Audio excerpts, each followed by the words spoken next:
Yes, they finally caught who is responsible for what happened in Maui. All new tonight, H&N investigates transparency at the Maui County Mayor's office. It's been 3 weeks since Richard Bisson appeared at a news conference. He's also been absent during several key announcements. We sent our Allison Blair to investigate. Yes, I have been waiting for a day like this. The truth is now coming out. I don't know if you have seen this video. According to this tweet, Mayor Richard Benson has not confirmed an afternoon emergency order was active for Lahaina on the afternoon of August 8, though a mandatory evacuation order was issued in the morning before the first Lahaina fire was contained.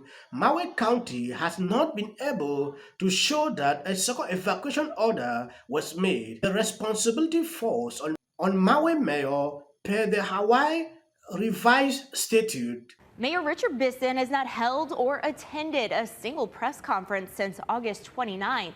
When asked why, a spokesperson told us he's been busy working. Feeling confused, wondering if there's more happening behind the scenes than they are being informed about. Despite demand for a consistent flow of information, Mayor Bisson has not publicly answered questions at a press briefing in 3 weeks. He also wasn't present at two significant announcements last week, one in regards to the search for the missing, the other an update on a county plan that would allow residents to enter the burn zone. The state operations director for the nonpartisan government watchdog group Common Cause says the public expects more from its elected officials. Hearing something, as we say, from the horse's mouth, hearing it directly from the source is really important. They want accountability. They want transparency into the process. Aloha.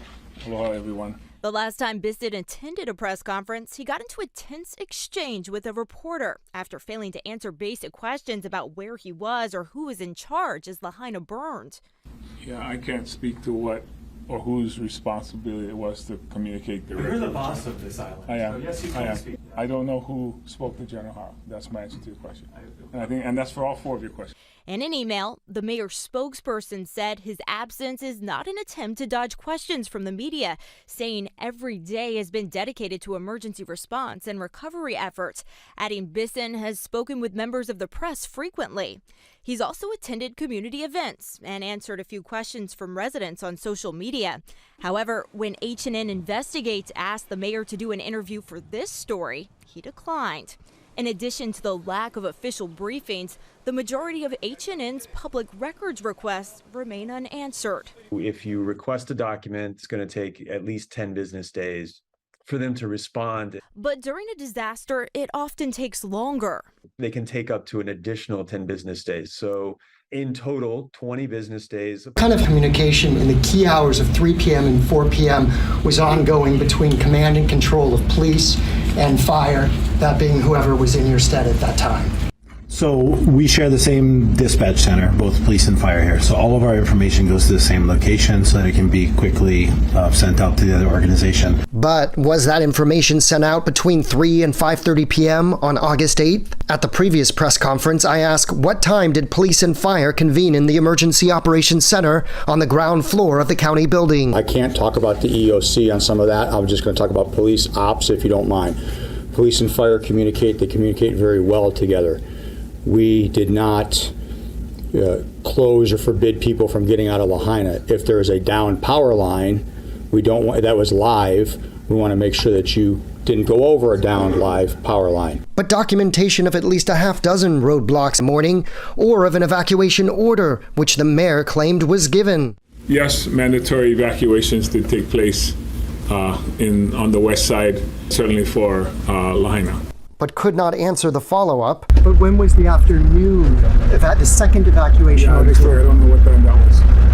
But thank you all for your time. But you gave it. So we have 100. But you gave it? The county Facebook only posts at 10:07 p.m. that evacuation orders were in effect as of 9:45 at night. In fact, elected officials have constantly referred to emergency operations for Lahaina happening at night. The Emergency Operations Center was in full activation that night. Our radios did not fail, and so we had constant radio communication that night.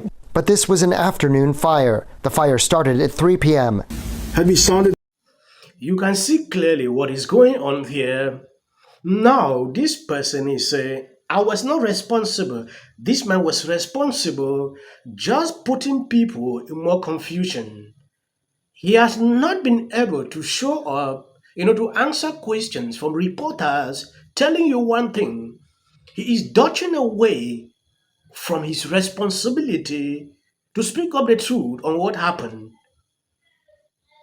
Now, they are trying to lie to the public by telling you, oh, I have been so busy trying to do recovered.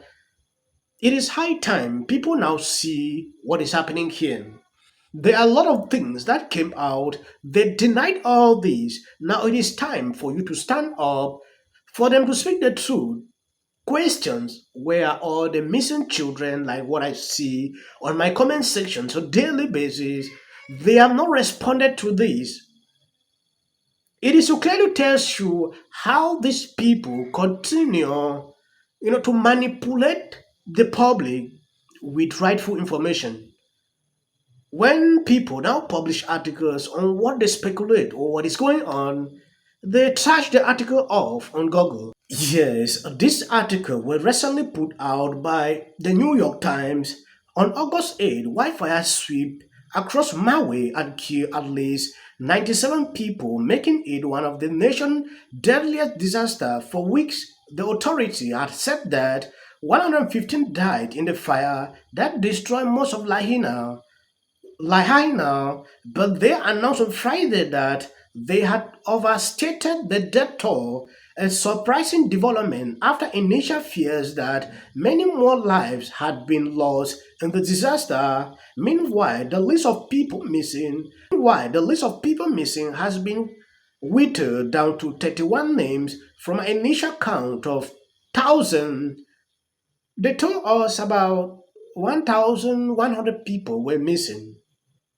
Now, only 31 names are missing. You can see how the data has reduced to this. Meanwhile, the list of people missing, Maui County has publicly identified 75 victims after notifying their families, leaving dozens more whose remains have not yet been identified. It is possible that they account for some or all of those missing.